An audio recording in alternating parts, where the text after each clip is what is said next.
예, 안녕하세요. 2021학년도 대비 KU 모의 논술 특강 물리 해설을 시작하겠습니다. 저는 물리학과에서 강의하고 있는 정현종입니다. 이번 모의고사의 출제 범위는 물리학 1입니다. 핵심 개념 및 용어는 충격량, 포텐셜 에너지, 역학적 에너지 보존, 작용 반작용의 법칙이 되겠습니다. 제시문 가와라는 교학사 물리학 1 36, 52페이지를 발췌하였고, 제시문 나와 다는 비상 물리학 1 47, 48페이지를 발췌하였습니다. 출제 의도는 자유낙하하는 물체의 운동에서 역학적 에너지가 보존되는 경우 위치 포텐셜 에너지가 운동 에너지로 변환되고, 운동 에너지가 다시 탄성 포텐셜 에너지로 변환되는 운동의 과정을 이해한다.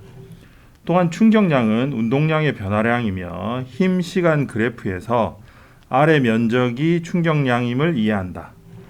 따라서 충격량이 같더라도 시간이 길수록 힘이 적은 것을 이해할 수 있다. 이러한 물리적 원리를 실생활에서 충격량을 줄이기 위해 고안된 휴대폰 케이스에 적용하는 과정에서 과학적 문제 해결력을 평가하고자 하였다.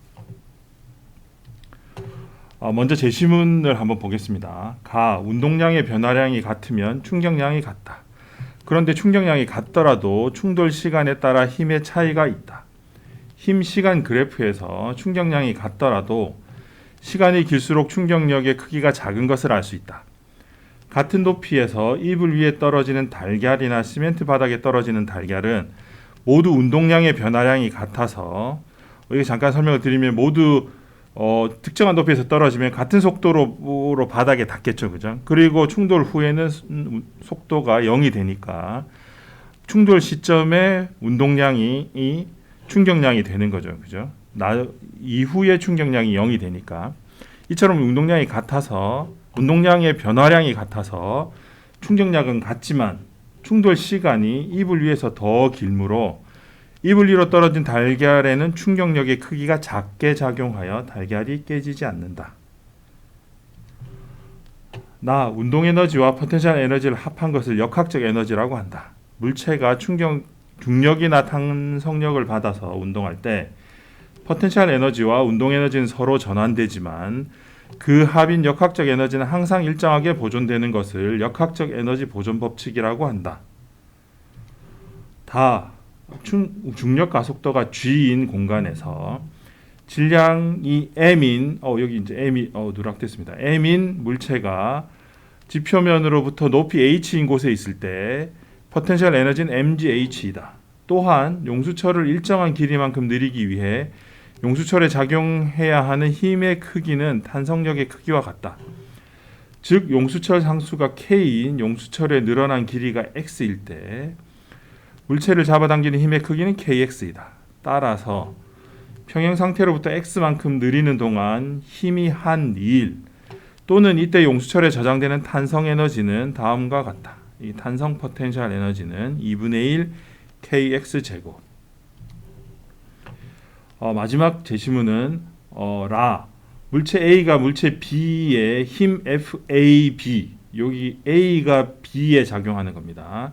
를 작용할 때 물체 B도 물체 A의 크기가 같고 방향이 반대인 힘 -FBA, B가 A에 작용하는 힘, 이걸 작용한다. 이를 뉴턴의 제3법칙, 작용 반작용의 법칙이라고 한다. 자, 이제 문제 1을 보시죠. 질량 m인 휴대폰을 탄성이 있는 재질의 케이스로 싸서 높이 h에서 떨어뜨렸다. 떨어뜨린 휴대폰이 바닥에 닿는 순간 그림 A, 여기 보시면 이제 휴대폰이, 이 까만색 휴대폰이 휴대폰 케이스로 쌓여져 있고 떨어뜨려서 이제 바닥에 닿는 순간을 나타냈습니다.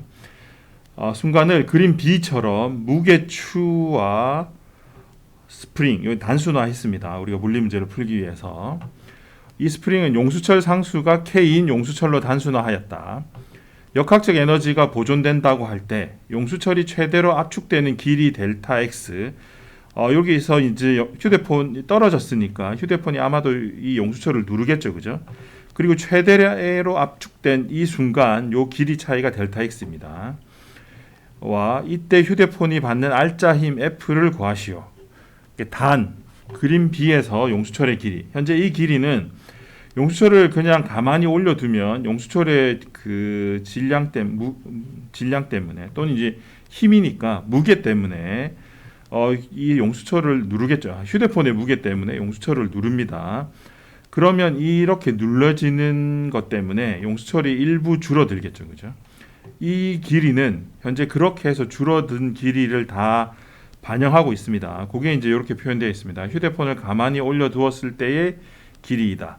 또한 휴대폰 케이스의 질량은 충분히 작고 압축에 따른 휴대폰의 높이 변화는 무시한다. 그래서 즉 우리가 휴대폰의 질량을 M이라고 했는데 여기 케이스가 를 씌웠다고 해서 휴대폰의 질량 M이 더 바뀌지 않았다는 걸 얘기하고 있습니다. 그리고 이제 압축에 따라서 사실은 이 케이스가 찌그러지면 높이 변화가 있겠죠.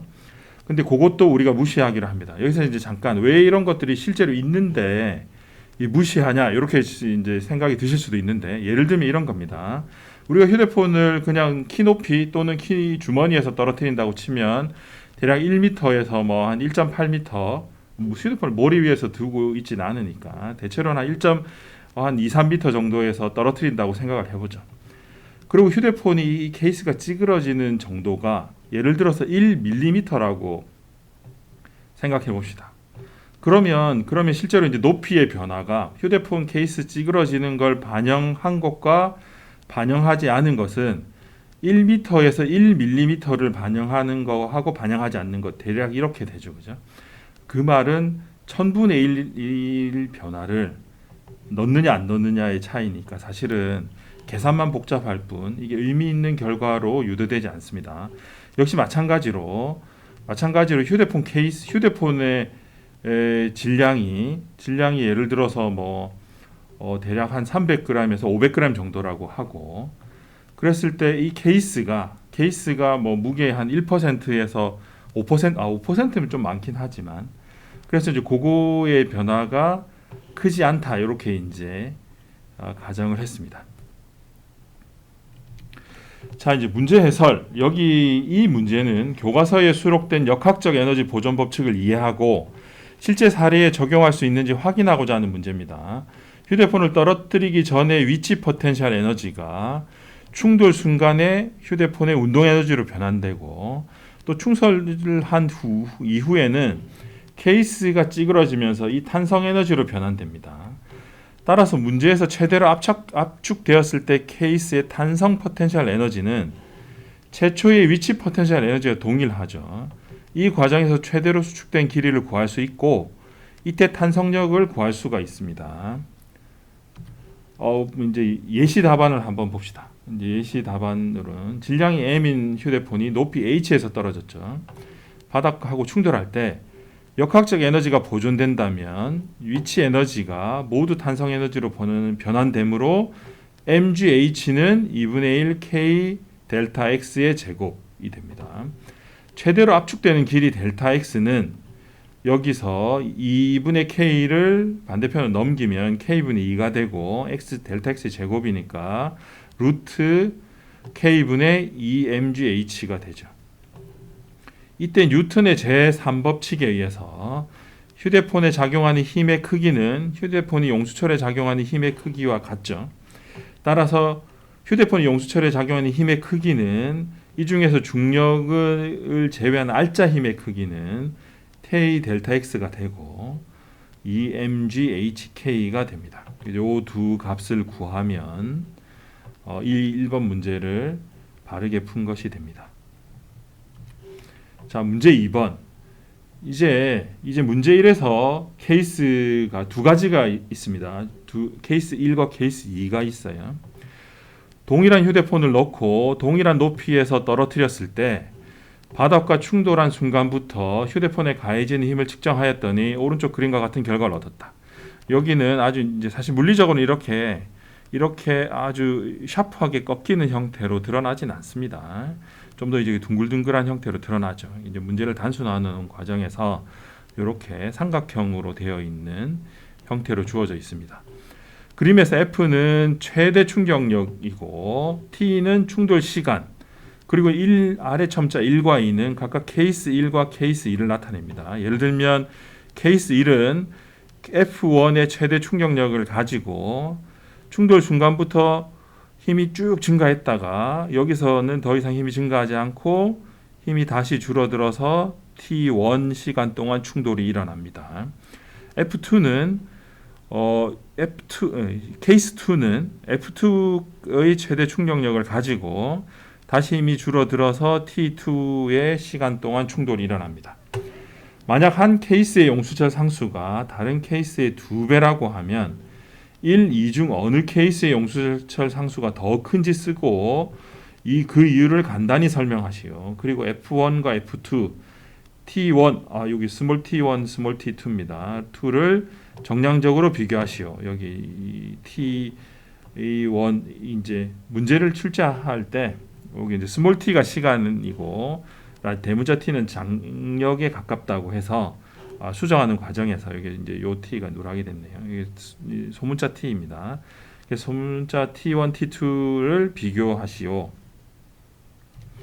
자, 문제 해설을 보시죠. 교과서에서 제시된 충격량과 충돌 시간에 대한 그래프를 이해하고 일상생활에서 충격을 감소시키는 예를 설명할 수 있다. 이 과정에서 휴대폰 케이스의 용수철 상수의 크기가 클수록 충격력이 커지는 관계를 유도할 수 있다. 또한 케이스에 대해서 충격량이 동일함을 이해하고 두 케이스에 대해서 충격량이 동일함을 이해하고 왜냐하면 충돌 순간까지 떨어지는 높이가 같으니까 충돌 순간의 운동량은 케이스 1을 씌우든 케이스 2를 씌우든 동일합니다. 그리고 충돌 이후에는 두 휴대폰이 다 바닥에 멈춰 있겠죠. 그죠? 따라서 충격량은 동일하게 되고 이를 적용하여 충격력과 충돌 시간의 관계를 이용할 수 있다. 이 과정을 이용하시면 됩니다. 자, 예시 답안을 한번 보시죠. 문제 1에서 힘의 크기는 루트 K에 비례합니다. 그리고 F1은 F2보다 크죠. 그죠? 최대 충격력 F1은 최대 충격력 F2보다 큽니다. 케이스 1의 용수철 상수가 케이스 2의 용수철 상수보다 큽니다. 왜냐하면 루트 K에 비례하니까. 그죠? 힘이 루트 K에 비례하니까. 따라서 F1 대 F2는 루트 K1 대 루트 K2가 되고 그런데 K1은 K2의 2배니까 따라서 F1은 F2의 루트 2배가 됩니다. 이렇게 해서 힘의 차이가 났습니다. 두 경우에서 같은 높이에서 떨어뜨렸으므로 충돌 순간의 운동량은 동일하다. 또한 용수철이 최대로 압축되는 시점에서 운동량은 0이므로 두 운동량에서 충격량은 동일하다. 따라서 FT1 여기 이제 우리가 충격량을 계산할 때는 그래프의 넓이죠, 그죠? 그래프 아래의 넓이인데 우리가 이제 문제를 단순화하는 과정에서 삼각형으로 가정했으니까 넓이는 2분의 1 F1 T1이 되겠죠, 그죠? 그리고 2분의 1 FT2 T2가 되는데 요 두 삼각형의 넓이가 같아야 됩니다. 왜냐하면 충격량이 같으니까. 따라서 T2는 루트 2의 T1이 됩니다. 이렇게 해서 이번 문제를 풀 수가 있습니다. 먼저 힘의 크기가 루트 K에 비례하니까 루트 K가 더 큰 F1이 F2보다 크다. 그리고 F1과 F2는 루트 K1 대 루트 K2니까 따라서 F1은 루트 2 F2, T2는 루트 2 T1 이렇게 됩니다. 채점 기준은 우리가 이제 7개 정도의 항목을 볼 수가 있습니다. 그래서 이제 첫 번째 여러분이 문제를 푸는 동안 위치 포텐셜 에너지가 결국은 탄성 포텐셜 에너지로 전달된다고 하는 요 풀이 과정이 들어 있으면 1점. 그리고 델타 X가 루트 2mgh 나누기 k라는 걸 풀면 1점. F가 루트 2mghk라는 걸 풀면 1점. 이렇게 해서 이제 문제 1에는 3점이 주어집니다. 문제 2는 F는 루트 K에 비례하므로 케이스 1이 케이스 2보다 용수철 상수가 더 큽니다. 우리가 이제 그래프 상으로 보면 F1 이 F2보다 더 크게 그려져 있잖아요. 그죠? 그래서 케이스 1의 용수철 상수가 더 큽니다. 요 말은 우리가 실용적으로 보면 여러분의 휴대폰 케이스가 더 단단하다면 그러면 휴대폰이 받는 동일한 높이에서 떨어뜨렸을 때 휴대폰이 받는 충격력의 크기가 더 크다는 겁니다. 그거는 물리적으로 보면 아주 자연스럽게 유도될 수가 있고 우리가 이렇게 수식으로 통해서 봐도 그렇게 된다는 걸 알 수가 있습니다. 그리고 F1은 루트 2 F2 또는 F1 대 F2가 루트 2 대 1 그리고 T2는 루트 2 T1 또는 T1 대 T2가 1대 루트 2 잠시만요.